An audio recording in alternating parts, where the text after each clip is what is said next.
What is at stake is more than one small country. It is a big idea, a new world order, where diverse nations are drawn together in common cause to achieve the universal aspirations of mankind: peace and security, freedom, and the rule of law. Out of these troubled times, our fifth objective, a new world order, can emerge. Future generations, a new world order, a world where the rule of law, not the law of the jungle, governs the conduct of nations. When we are successful, and we will be, we have a real chance at this new world order, an order in which a credible United Nations can use its peacekeeping role to fulfill the promise and vision of the UN's founders.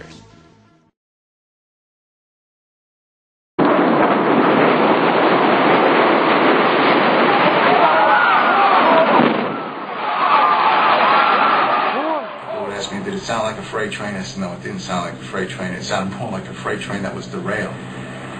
It was a loud series of booms, similar to the way a train would be when it was derailed if it's hitting the railroad ties. So it was like boom, boom, boom, boom, boom, boom, boom, boom, boom, like that. All of a sudden, it was like bang, bang, bang, bang, bang, like bullet shots. And then all of a sudden, 3 tremendous explosions. And everything started coming down.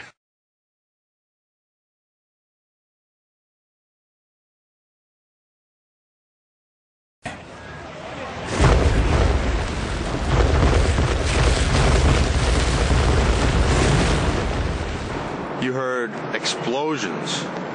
Like, yeah, here's one of the guys who can tell you I'm okay, all right? Here, hold on. You want to call your mother or something? You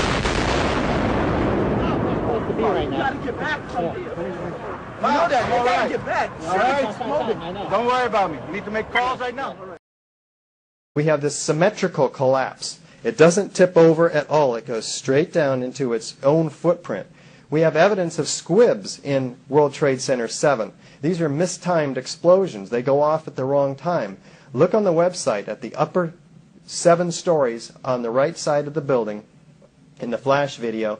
You'll see poof, poof, poof, poof, poof, synchronistically timed, floor by floor, puffs of dark smoke, which is also direct evidence of controlled demolition. If you want to blame a building collapse on a fire, what you'd use is something more silent, such as thermite. Thermite's byproduct is molten iron.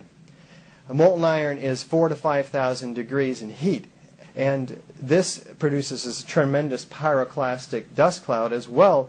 The New York Fire Department found tons of this molten iron underneath not only Building 7, but underneath Building 1 and 2 as well, flowing like molten lava. steel. Molten steel running down the channel rails. Like you're in a foundry. Yeah.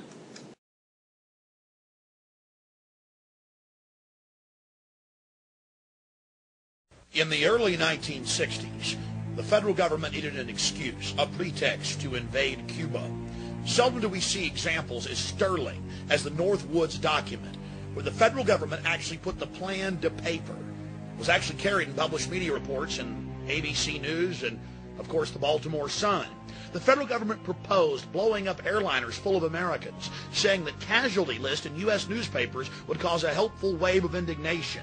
The mad general, the architect of this plan, was General L.L. Lemonster, Chairman, Joint Chiefs of Staff. He got approval for his Faustian plan all the way up to the Secretary of Defense. President Kennedy was not amused. In the plan, they elaborated on how they could bomb Washington, D.C. and blame it on Cuba. Attack Marines at Guantanamo Bay using U.S. Army soldiers dressed up as Cubans. Or, they said, just like the sinking of the Maine to get into the Spanish-American War, we could blow up a ship again. Here they are admitting the problem-reaction-solution system and how effective it is to motivate the American people to get them behind a war, a nuclear war with Cuba and the Soviet Union. And you didn't believe that the government was capable of hijacking its own aircraft and killing its own citizens. President Kennedy had always been a servant of the elite, but he was so shocked by the Northwoods document that he signed Executive Order 11110 shortly before his death, announcing that he would abolish the Federal Reserve System. He also began to pull us out of Vietnam and signed an order to abolish the CIA. It was at that point that he was assassinated. You see, he had decided to be a leader of the people, to defend their interest, and the New World Order couldn't allow that to happen.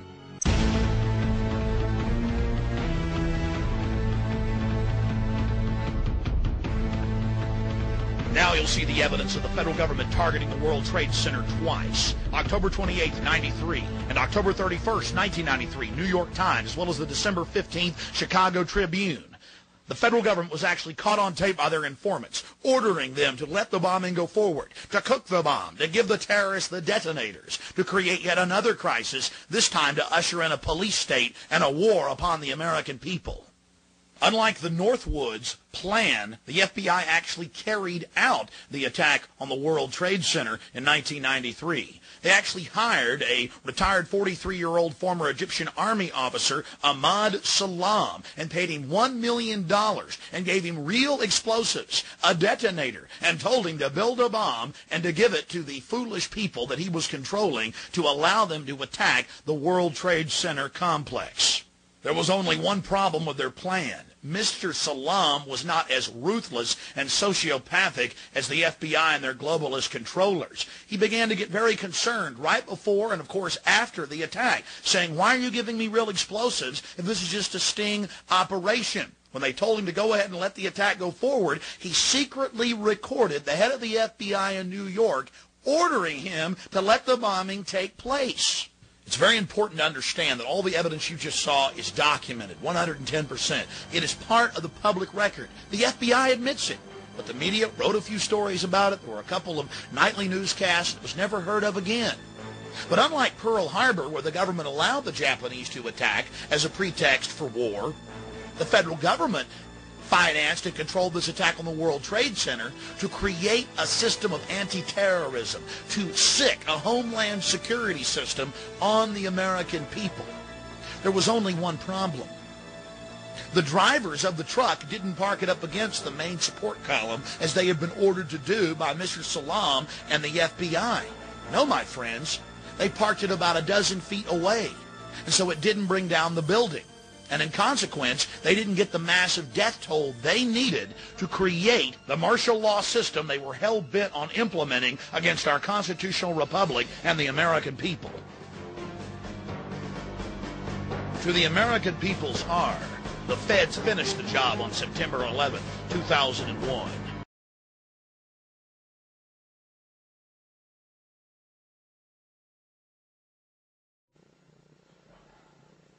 Tonight, a proposal for an expanded so-called free trade zone, a plan from the business elites, the political elites, that will cost more American jobs, cost American sovereignty, but it would fulfill the president's father's vision.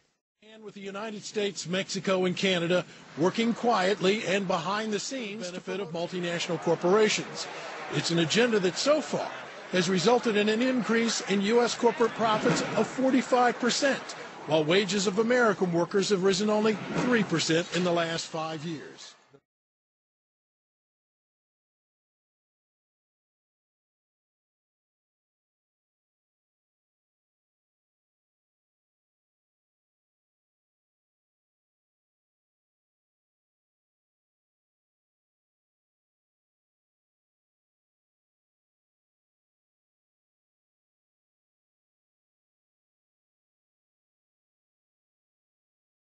Story prior to the bailout, a story that if we didn't do this, we were going to see something on the scale of the Depression. There were people that were talking about, martial law being instituted, civil unrest, all this kind of stuff. Who was feeding you guys this stuff? Because I mean, clearly it worked on Sullivan. Clearly it worked on Coburn. It didn't work on you. Who was feeding you this information? That's Henry Paulson.